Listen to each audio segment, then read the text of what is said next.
Bonjour à tous, on se retrouve aujourd'hui pour une nouvelle vidéo et ce sera pour vous montrer comment réaliser ce petit album photo avec du découpage et plein de petits embellissements. Donc au niveau du matériel, vous aurez bien sûr besoin de découpage. Cette feuille-là provient du site CréaVA, je vous mettrai le lien dans la description. Du vernicole, alors celui-ci provient de chez Maxi Bazar. D'un petit pinceau, alors un pinceau quand même assez large, adapté pour le découpage. Et bien sûr, un objet à décorer, alors ça peut être un objet en bois, en polystyrène, en carton. Celui-ci c'est en carton et il provient également du site CréaVA. C'est comme un petit album photo, hein. Vous pouvez mettre des photos à l'intérieur qui vont ensuite ressortir dans les petites fleurs. Et moi dans ce tuto, je vais juste vous montrer comment décorer le tout avec du découpage. Et si vous le souhaitez, vous pouvez également ajouter des embellissements, des stickers, des petits nœuds. Ça, c'est vraiment à vous de faire preuve de créativité. Et donc, passons maintenant à la réalisation.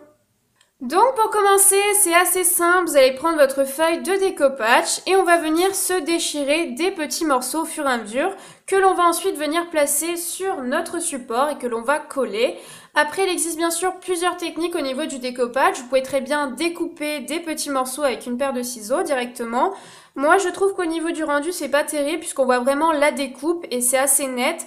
Alors que le fait de déchirer, lorsque l'on raccorde les petits morceaux ensemble, ça se voit beaucoup moins. Et enfin, il y a une dernière technique possible. Donc, vous allez prendre votre objet et prendre un petit crayon et faire le contour, donc prendre les mesures. Et ensuite, vous allez directement découper ce petit morceau que vous allez venir coller sur votre surface. Bon, ça c'est un peu plus rapide, mais si vous plantez, c'est pas joli au niveau du rendu. Pourquoi? Parce qu'on vient déposer de la colle, le papier est vraiment très fin, donc une fois que vous avez posé, on peut plus rien bouger, on peut plus rien rectifier. Et si c'est pas plat, c'est pas beau du tout. Sachant que voilà, c'est vraiment pour décorer un objet, donc si ça se voit qu'on l'a recouvert de papier, c'est pas très joli. Après, il y en a qui arrivent très bien, tout dépend aussi de la surface de votre créa. Celle-ci, ça peut marcher, mais moi je trouve que du fait qu'il y ait des petites fleurs devant, cette technique-là, elle n'est pas forcément évidente. Mais le côté positif de cette technique, c'est aussi le fait de garder et de conserver le motif de votre papier. Là, pour ce motif-là, c'est pas gênant de déchirer parce que, en fait, on voit les petites plumes et puis c'est vraiment une couleur bleue, etc. Donc ça va pas vraiment se voir au niveau des raccords. Mais c'est vrai que si vous avez un motif vraiment précis que vous voulez conserver, dans ce cas-là, utilisez plutôt cette technique. Bref, voilà, j'espère vous avoir un petit peu aidé. Moi, je vais déchirer des petits morceaux maintenant.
Une fois que c'est fait, on va maintenant pouvoir décorer notre objet avec le découpage. Pour ça, il y a encore deux techniques possibles. Donc soit vous prenez votre pinceau, de la colle et vous allez en étaler sur toute la surface. Puis vous allez placer rapidement plein de petits morceaux. Une fois que la surface est complètement remplie, vous allez reprendre de la colle et en étaler sur toute la surface. Alors je pense que cette technique au niveau du rendu est bien par rapport à la colle.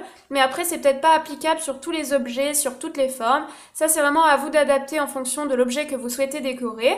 Et ensuite, il y a une deuxième technique qui est un peu pareille, similaire. C'est juste par rapport au fait d'étaler la colle, c'est pas vraiment la même chose. Donc là, vous prenez de la colle, vous en étalez sur une toute petite surface, vous prenez ensuite votre découpage, puis vous repassez une petite couche de colle par-dessus. Et à chaque fois, vous faites ça. Donc ça, c'est vraiment à vous de voir. C'est une technique un peu plus longue, celle-ci. Mais moi, je sais qu'il y a longtemps, je vous avais fait un tuto de découpage. De toute façon, je vous remettrai la vidéo en haut à droite de celle-ci.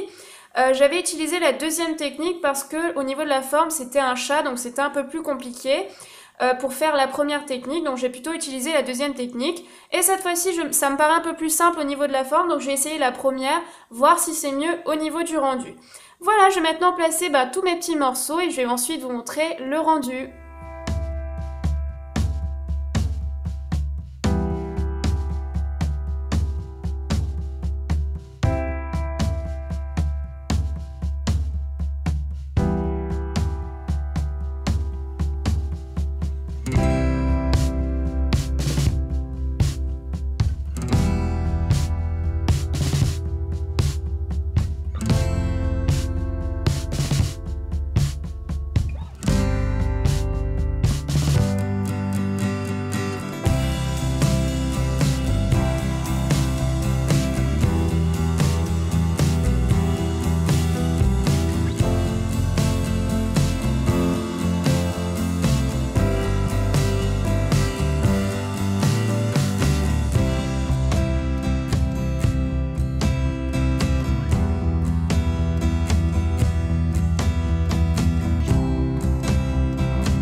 voilà à quoi ça ressemble une fois terminé. Je ne sais pas ce que vous en pensez, mais vous me direz sûrement en commentaire. En tout cas, moi je suis vraiment satisfaite du résultat, j'aime beaucoup le rendu. C'est ce que j'avais en tête quand j'avais prévu de faire cet album photo. J'avais prévu d'utiliser ce découpage avec des petites plumes de pan bleues, comme ça je trouve que même mélangé avec des petits morceaux, ça rend vraiment bien. Je vous fais un petit récap du matériel donc que j'ai utilisé. Les deux petits nœuds proviennent sûrement de chez Action. Ils m'avaient été offerts à mon anniversaire par Julie et Charlotte.